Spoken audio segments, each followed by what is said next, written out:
Appreciate it. Mr. Kadam, you're next. Yes. Thank you, Valerie, and thanks, Anant. And Paul has already set a context on the topic. Ever since I'm hearing the topic of smart grid in India, maybe last 10 years, it's quite much spoken by a lot of stakeholders in India. It's been smart meter in the start. Smart meter has become synonymous with smart grids.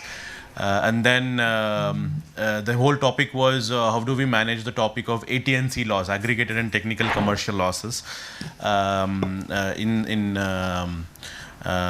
India. And then the topic of renewable comes in. Maybe 5-6 years back, and then say, how do I manage the distributed energy resources?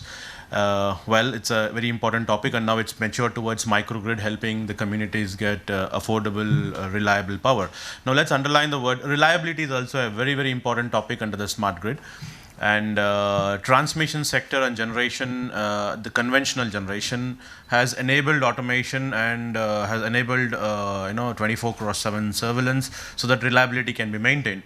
But automation, the word automation for transmission and generation and also distribution with RAP, DRP coming in was more concentrating on operational aspects, the status of the equipment, what's the power flow, how can you optimize the power flow, how do I bring in efficiency in operations.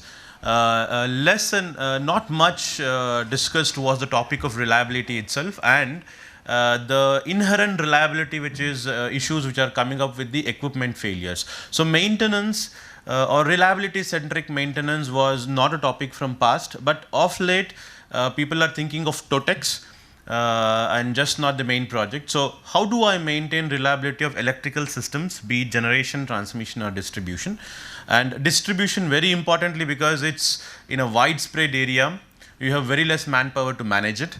And most often in our country, what I've seen is it's a breakdown maintenance which costs a lot of money for replacing the equipments. And then, of course, the energy not supplied component, which increases, so the billability reduces of the utility, which in fact affects the P&L aspect. So it's important that we start also thinking with smart grid, the reliability and the maintenance and TOTEX part of the entire project. So 80% of the DNO think that digital has the most impact on asset management. So there's a lot of sensors which is on the table today, and the cost of sensors is reducing exponentially, I should say, and the technology is enhancing. IoT has been a topic I am hearing everywhere. Just not in the smart grid topic, I am hearing everywhere. A lot of new technologies are coming in communication, like LoRa, NB-IoT and stuff like that. Analytics, Paul mentioned, a lot of advancement in analytics, augmented reality, virtual reality, and cloud and mobile technologies. So how do we put all this together to bring in smartness to reduce the TOTEX of the complete infrastructure and improve reliability of the networks is a very important subject.